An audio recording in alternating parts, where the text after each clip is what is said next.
I smoothed my apron and took a deep breath, steeling myself for the conversation I knew was coming. George's heavy footsteps echoed through the hallway, and I braced myself against the kitchen counter.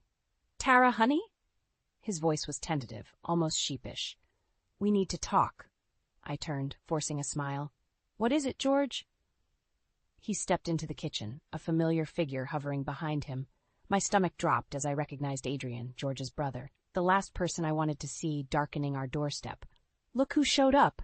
George's grin was strained. "Adrian's in town and needs a place to stay for a while. I told him he could crash here." Adrian sauntered in, all easy smiles and charm. "Hey, sis! Long time no see." I gripped the edge of the counter, willing my voice to remain steady. "Adrian, what a surprise." George's eyes darted between us, clearly sensing the tension. "It'll just be for a few days, right, Adrian?" "Oh, absolutely," Adrian drawled, already making himself at home by opening our fridge. "Just until I get back on my feet." I'd heard that line before. The last time Adrian had stayed with us, those few days had stretched into months of chaos and drained bank accounts. "George, can I speak to you privately for a moment?" I managed through gritted teeth.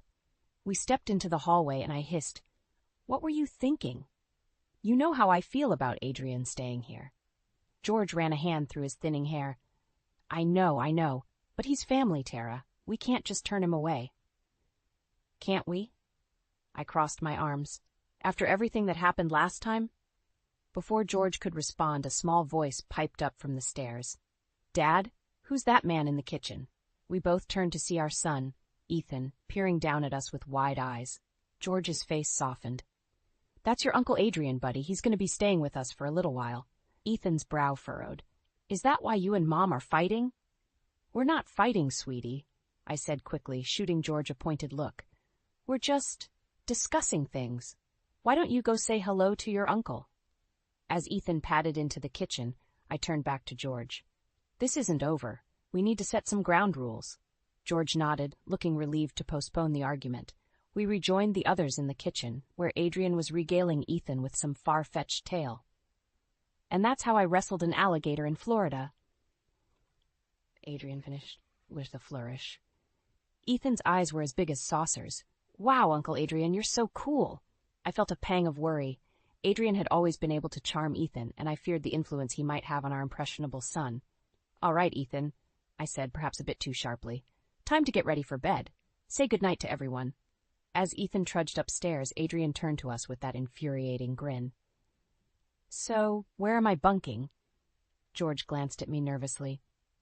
We thought the guest room would be." "Actually," I interrupted, an idea forming, "the guest room is being repainted. You'll have to take the pull-out couch in the basement." Adrian's smile faltered for just a moment. "Oh, well, that's fine. I'm not picky." As George showed Adrian downstairs, I allowed myself a small, vindictive smile. It wasn't much, but it was a start. Later that night, as George and I lay in bed, I couldn't shake the feeling of unease that had settled over me. "George," I whispered, "promise me this won't be like last time." He rolled over, wrapping an arm around me. "I promise, Tara. It'll be different this time." But as I drifted off to sleep, I couldn't help but wonder if I was naive to believe him. Little did I know, Adrian's arrival was just the beginning of a storm that would threaten to tear our family apart. A week into Adrian's stay, and our once peaceful home had become a minefield of tension.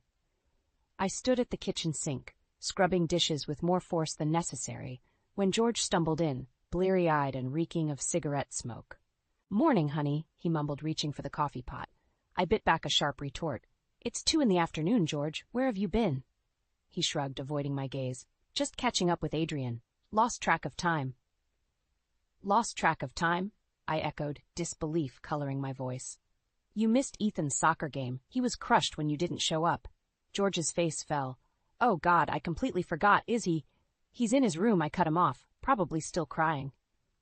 Guilt flashed across George's face, but before he could respond, Adrian sauntered into the kitchen, looking far too chipper for someone who'd been out all night. "Hey, family," he announced, clapping George on the back. "Who's up for a barbecue? My treat." I slammed a plate down, making both men jump. "A barbecue? Are you kidding me? You two have been out God knows where all night, and now you want to play happy families?" Adrian held up his hands. that infuriating smirk still on his face. "Whoa, sis. Calm down. We were just having a little fun." "Don't call me sis," I snapped. "And don't tell me to calm down. This isn't a frat house, Adrian. We have responsibilities here." George stepped between us, ever the peacemaker. "Tara, honey, let's not fight. I'll go talk to Ethan, okay?" As George headed upstairs, Adrian leaned against the counter, eyeing me. "You know, Tara, you really need to loosen up. All this stress can't be good for you." I whirled on him, dish towel clenched in my fist. "What I need is for you to stop disrupting our lives. When are you planning on leaving exactly?" Adrian's smile faltered for a moment. Soon. Just need to get a few things sorted out first." "What things?" I pressed, suspicion gnawing at me. "What are you really doing here, Adrian?" Before he could answer, a crash from upstairs made us both jump. I raced up the stairs, Adrian close behind, to find George standing in Ethan's doorway looking shell-shocked. Ethan's room was a disaster. Books and toys were strewn everywhere, and in the center of it all stood our son, red-faced and trembling with anger. "I hate you," Ethan screamed at George. "You're never here anymore. You're always with him." He pointed accusingly at Adrian. I pushed past George, kneeling in front of Ethan. "Sweetie, calm down. Let's talk about this." But Ethan was inconsolable. "No! I want Dad to go away. I want Uncle Adrian to go away. I hate them both." George looked stricken. "Son, I'm so sorry. I didn't mean to." "Get out," Ethan yelled, hurling a toy car that narrowly missed George's head. I turned to George and Adrian, my voice low and dangerous. "You, downstairs, now." In the living room, I faced the two men, fury simmering just beneath the surface. "This ends now. I want answers. What's really going on here?" George and Adrian exchanged a look that sent chills down my spine. "Tara," George began, his voice trembling, "there's something we need to tell you." Adrian cut in, his usual bravado gone. "It's not as bad as it seems, I swear. We just got into a bit of trouble, that's all." "What kind of trouble?" I demanded, dread pooling in my stomach. George took a deep breath. We owe some people money. A lot of money." The room seemed to spin around me. "How much?" The number George whispered made my knees weak. I sank onto the couch, my mind reeling. "How?" I managed to choke out. "How did this happen?" As Adrian launched into an explanation about bad investments and unlucky bets, I caught sight of something that made my blood run cold. Peeking out of Adrian's jacket pocket was a pawnshop receipt. In that moment, I knew. This was just the tip of the iceberg, and our family was headed for a storm that threatened to tear us apart. The pawnshop receipt burned a hole in my mind.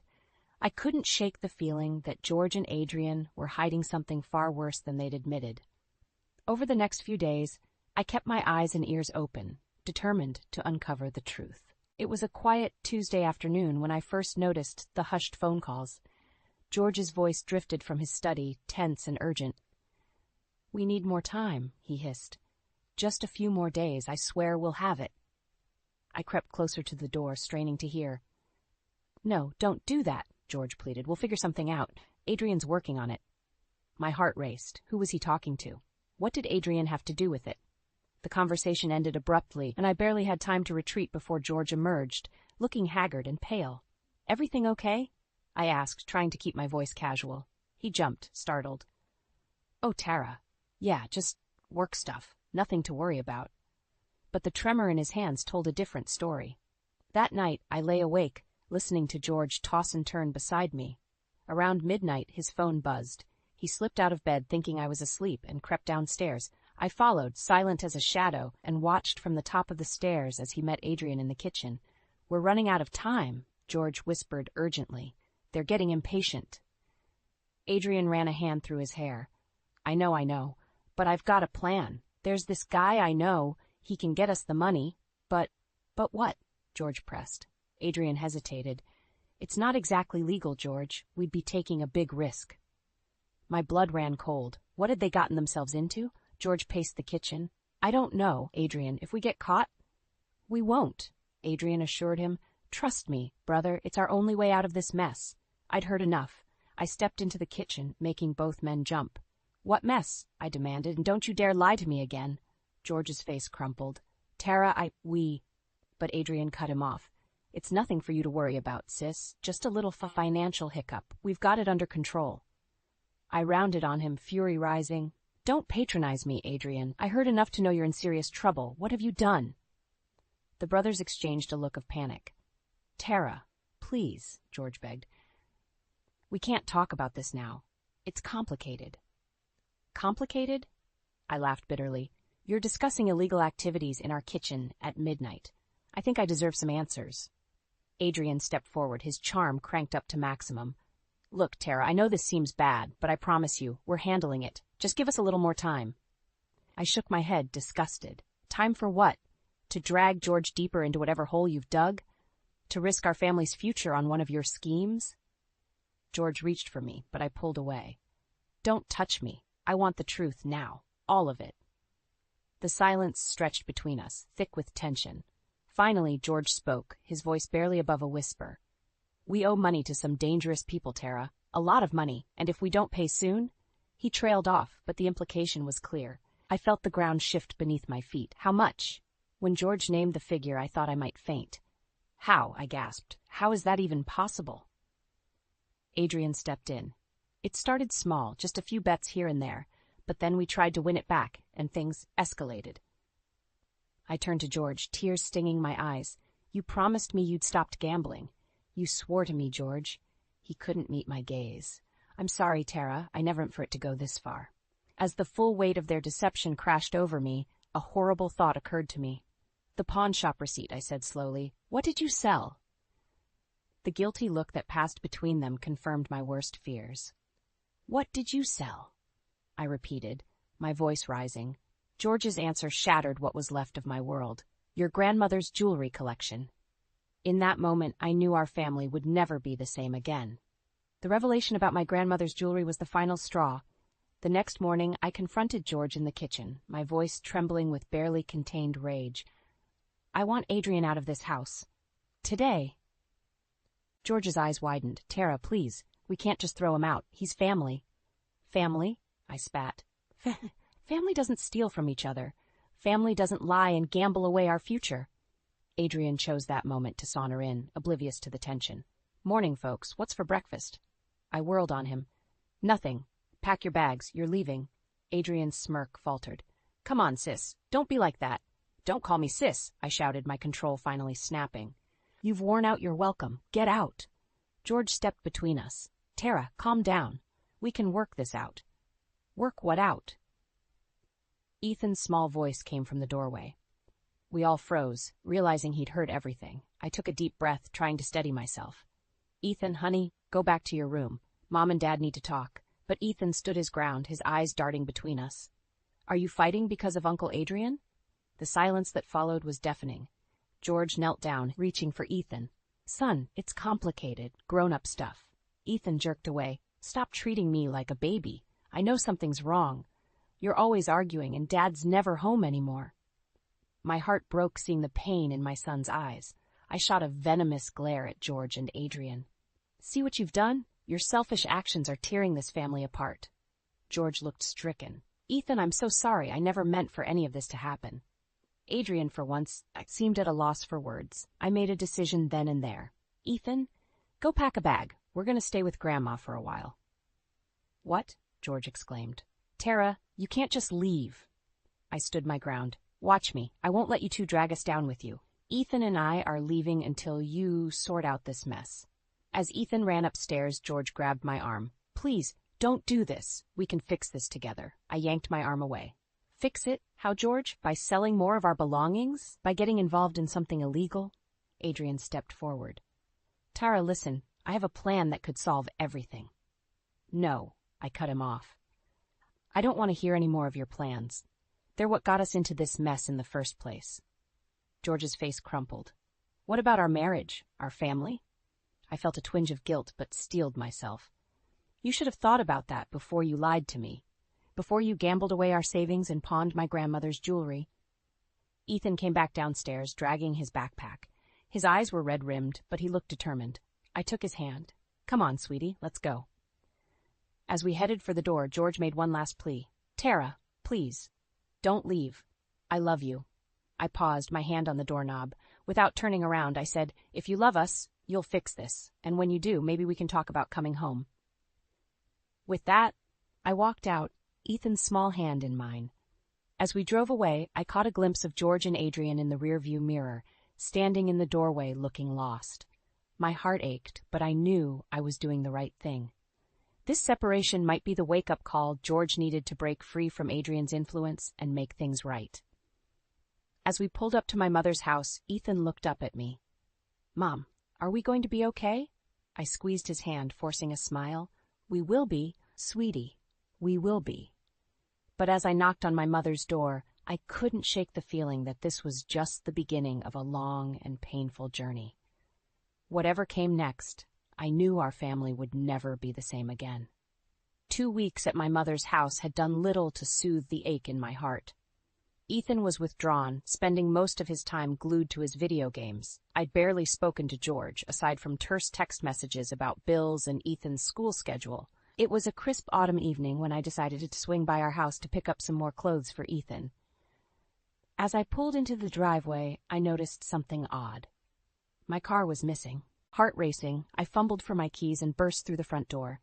"George?" I called out. No answer. The house was eerily quiet. I climbed the stairs, a sense of dread growing with each step. In our bedroom, dresser drawers hung open, clothes strewn about. George's closet was half empty. My hands shaking, I dialed George's number. Straight to voicemail. "Where the hell are you?" I hissed into the phone. "Call me back. Now." As I paced the room, my eye caught on something poking out from under the bed. I knelt down and pulled out a crumpled piece of paper. It was a receipt from a pawn shop, dated just 2 days ago. The item description made my blood run cold. Antique silver tea set. My grandmother's tea set. The one she'd left me in her will. The one I'd been saving for Ethan's wedding day. Fury and panic warred inside me. I stormed down to the basement, praying I was wrong. But when I threw open the storage closet, my worst fears were confirmed. The carefully packed box containing my most precious family heirlooms was gone. I sank to the floor, my mind reeling. How could George do this? How far had he fallen? My phone buzzed, startling me. A text from an unknown number. "Meet us at Riverside Park, 1 hour. Come alone or deal's off." My heart pounded. What deal?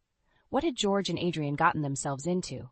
I knew I should call the police, but fear for George's safety held me back. Whatever trouble he was in, I couldn't bear the thought of him getting hurt, or worse. With trembling hands, I texted my mother, asking her to keep Ethan overnight. Then I got in my mother's borrowed car and drove to the park, my mind racing with possibilities, each worse than the last. The park was deserted when I arrived, shadows lengthening in the fading light. I clutched my phone, ready to dial 911 at a moment's notice. A figure emerged from behind a tree. George. He looked haggard, his eyes darting nervously. "Tara," he breathed. "You came." "Where's my car, George? And my grandmother's tea set?" I demanded. He flinched.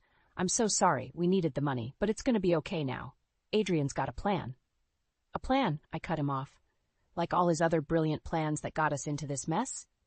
George grabbed my arms, his eyes pleading. "You don't understand. These people, they're dangerous, if we don't pay them back." A twig snapped behind me. I whirled around to see Adrian approaching, flanked by 2 burly men I didn't recognize. "Well, well," Adrian drawled. "The gang's all here." One of the men stepped forward, his hand ominously inside his jacket. "You got our money?" George paled. We're working on it. Just a little more time." The man's face hardened. "Time's up. You know the consequences." In that moment, everything became crystal clear. This wasn't just about gambling debts or pawned heirlooms. My family was in real danger. I stepped between George and the men, my voice steadier than I felt. "How much?" The man named a figure that made my stomach lurch. I took a deep breath, weighing our options. We could run, but for how long? We could go to the police, but would that put us in even more danger? Or I could make one last desperate move to save my family. "I have a proposition for you," I said, meeting the man's cold gaze. "One that will get you your money and keep my family safe." As all eyes turned to me, I silently prayed I wasn't making the biggest mistake of my life. My heart pounded as I crept up the attic stairs, following the muffled voices that had woken me in the dead of night. I'd returned home yesterday against my better judgment, after George had tearfully promised things would change. Now, as I reached the top of the stairs, I realized how foolish I'd been to believe him. The attic door was ajar, a sliver of light spilling out. I peered through the crack, my blood turning to ice at the sight before me. George and Adrian were hunched over a large box, my grandmother's antique collection spread out around them. They spoke in hushed, urgent tones. "This should cover at least half," Adrian muttered, holding up a delicate porcelain figurine. George nodded, his face a mask of guilt and desperation. "What about the rest? They won't wait much longer, Adrian." "We'll figure it out," Adrian assured him. "We always do." I couldn't contain myself any longer. I burst through the door, startling them both. "What the hell do you think you're doing?" They jumped apart, guilt written all over their faces. George looked like he might be sick. "Tara, I can explain." "Explain what?" I snarled, snatching the figurine from Adrian's hand. "How you're stealing my family heirlooms to pay off your gambling debts." Adrian stepped forward, hands raised placatingly. "Now, Tara, let's not overreact. We're just borrowing them for a bit. Once we get back on our feet." "Shut up," I shouted, rounding on him. "This is all your fault. You show up here, drag George back into your schemes, and now you're robbing me blind." George reached for me, his eyes pleading. "Honey, please, we didn't have a choice. These people, they're dangerous if we don't pay them."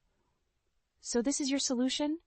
I gestured wildly at the scattered antiques. "Stealing from your own family?" A small voice from behind me made us all freeze. "Mom? Dad? What's going on?" Ethan stood in the doorway, his eyes wide with fear and confusion. The sight of him, so small and vulnerable, broke something inside me.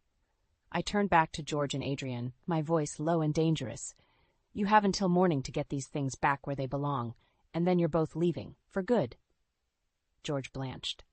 "Tara, please, where will we go?" "That's not my problem anymore," I said coldly. "You made your choice." As I ushered Ethan back to his room, trying to soothe his questions and fears, I heard frantic whispers from the attic. I knew in my gut that this wasn't over. The next morning, I woke early, determined to see George and Adrian out. But as I descended the stairs, an eerie silence greeted me. The house felt empty. With growing dread, I checked the attic. The box of antiques was gone. So were George and Adrian. I raced to our bedroom, yanking open drawers and closets. George's things were missing. On the bed lay a hastily scrawled note. "Tara, I'm so sorry. We had no choice. They threatened Eden. We'll make this right, I swear. Please forgive me. Love, George." My knees gave out and I sank to the floor, the note crumpling in my fist. How had it come to this? My husband, a thief in the night, running from dangerous men with my family's treasures. As the reality of our situation crashed over me, I heard Ethan stirring in his room. I had to be strong for him. I had to fix this mess George and Adrian had created. With shaking hands, I reached for my phone. It was time to make a call I'd been dreading, to my old friend on the police force. As I dialed, I steeled myself for what was to come. Our family was in danger, and I was the only one left to save it. My hands shook as I ended the call with Detective Martinez. He'd promised to put out an APB on George and Adrian, but his words rang in my ears. "Tara, you need to prepare yourself. This could get ugly." I sank onto the couch, my mind racing. How had our life come to this? My husband and his brother, fugitives with a box of stolen antiques, running from God knows who. A small hand touched my arm. Ethan stood there, his eyes wide with worry. "Mom, where's Dad?" I pulled him close, fighting back tears. "He had to go away for a little while, sweetie, but we're going to be okay." As if the universe was mocking me, my phone buzzed. An unknown number. With trembling fingers, I answered. "Mrs. Thompson?" A gruff voice sent chills down my spine. "We have your husband and his brother. If you want to see them alive again, bring $100,000 to the old warehouse on Pier 7. You have 3 hours." The line went dead. I stared at the phone in horror, my mind reeling. Where on earth was I supposed to get that kind of money? I called Detective Martinez back, relaying the message. He urged me not to go, to let the police handle it. But I knew in my gut that if I didn't show up, George and Adrian might not make it out alive. "Ethan, honey," I said, trying to keep my voice steady, "we need to go to Grandma's for a little while." After dropping Ethan off with my confused and worried mother, I drove to the bank. With a mixture of shame and desperation, I emptied our savings account and took out a second mortgage on the house. It still wasn't enough. With time ticking away, I made a decision that tore at my heart. I drove to the local pawn shop, the same one where George had sold my grandmother's tea set. Tears in my eyes, I handed over my wedding ring and the few remaining pieces of jewelry I had. The dealer's eyes widened as he counted out the cash. "Lady, whatever trouble you're in, I hope it's worth all this." I wasn't sure it was. With barely minutes to spare, I pulled up to the dilapidated warehouse. The sun was setting, casting long shadows across the pier. My heart pounded as I clutched the duffel bag full of cash. "George?" I called out, my voice echoing in the cavernous space. "Adrian?" A scuffling sound came from the back, and then they appeared. George and Adrian, bruised and disheveled, flanked by two menacing figures. "Tara!" George's voice cracked. "I'm so sorry. I never meant for this to happen." Adrian, for once, was silent, his usual bravado gone. One of the men stepped forward, his hand resting ominously on his hip. "You got our money?" I held up the bag. "It's all here. Now let them go." He smirked. "Slide it over, nice and easy." I did as he said, my eyes never leaving George. As soon as the man had the bag, he nodded to his partner. They shoved George and Adrian towards me. "Pleasure doing business with you, Mrs. Thompson," the man sneered. "Let's hope your husband learns to pay his debts on time from now on." As they retreated into the shadows, I finally let out the breath I'd been holding. George stumbled towards me, reaching out. "Tara, I stepped back, my voice ice cold. Don't you dare touch me." Adrian piped up. "Sis, we can explain." "Shut up," I exploded, years of frustration and anger pouring out. "You've ruined everything. Our savings, our home, our family. All for what? Your pathetic gambling addiction?" George fell to his knees, sobbing. "Please, Tara, I'll do anything. Just don't leave me." I looked at him, this broken shell of the man I'd married, and felt nothing but a cold, hard resolve. "It's too late, George," I said quietly. "You've made your choice. Now I'm making mine." As I turned to walk away, leaving them both on that dark, lonely pier, I realized that this was just the beginning. The real fight to reclaim my life, my dignity, and my family's future was only just beginning. The morning after the warehouse confrontation, I sat at our kitchen table, a cup of cold coffee in front of me. George slept fitfully on the couch, having begged to come home. Adrian was gone, disappeared into the night like the coward he was. When George finally stirred, I was ready. "We need to talk," I said, my voice steady and cold. He nodded, eyes bloodshot and full of shame. "Tara, I held up a hand, silencing him. "No, you listen. If you ever want to be part of this family again, this is how it's going to be." I laid out my terms. Adrian was never to set foot in our house again. George would attend Gamblers Anonymous and therapy. Every penny of our savings and my heirlooms would be accounted for and replaced. "And if you ever lie to me again," I finished, my voice breaking slightly, "we're done. No second chances." George nodded, tears streaming down his face. "I'll do anything, Tara. I swear." Just then, Ethan padded into the kitchen, his eyes widening at the sight of his father. "Dad? You're back?" The look on George's face, a mixture of love, shame, and fear, nearly broke my resolve. But I had to stay strong, for all of us. "Ethan, honey," I said gently, "Dad and I need to talk to you about some changes that are going to happen." Over the next few weeks, our lives shifted dramatically. George moved into the spare room, attending meetings every night. I took control of our finances, working extra hours to rebuild our savings. Ethan, my brave, perceptive boy, seemed to understand more than we gave him credit for. One night, as I tucked him in, he asked, "Mom, is Dad going to be okay?" I smoothed his hair, choosing my words carefully. "I hope so, sweetie. He's trying very hard to make things right." Ethan nodded solemnly. "I'm glad you made him stop hanging out with Uncle Adrian. He wasn't very nice." My heart swelled with pride and sadness. "You're right, honey. Sometimes we have to make tough choices to protect our family." As the months passed, I watched George struggle and grow. He threw himself into his recovery, taking on extra work to repay our debts. Slowly, painfully, we began to rebuild trust. One evening, as we sat on the porch watching Ethan play in the yard, George turned to me, his eyes clear and earnest. "Tara," he said softly, "I know I can never undo the hurt I've caused, but I want you to know how grateful I am for this second chance. You and Ethan, you're my whole world." I felt a flicker of the old warmth in my chest. "I know, George. We're getting there, one day at a time." As the sun set, casting a golden glow over our little family, I realized something profound. The crisis that had nearly torn us apart had also given me strength I never knew I possessed. I had stood my ground, protected my son, and fought for our future. Ethan's laughter rang out as George chased him around the yard, their bond slowly mending. I smiled, feeling a sense of peace I hadn't known in months. Our family wasn't perfect. We had a long road ahead, full of challenges and hard work, but we were together, stronger for having weathered the storm. As I watched my two boys, I made a silent vow. No matter what life threw at us next, I would face it head on. I had found my voice, my strength, and I would never let anyone, not Adrian, not George, not anyone, threaten our happiness again. The old Tara, the one who had let others make decisions for her, was gone. In her place stood a woman who knew her worth, who would fight tooth and nail for her family's well-being. And as the first stars appeared in the twilight sky, I felt a surge of hope for our future. We had been tested, nearly broken, but we had survived. Whatever came next, we would face it together, one day at a time.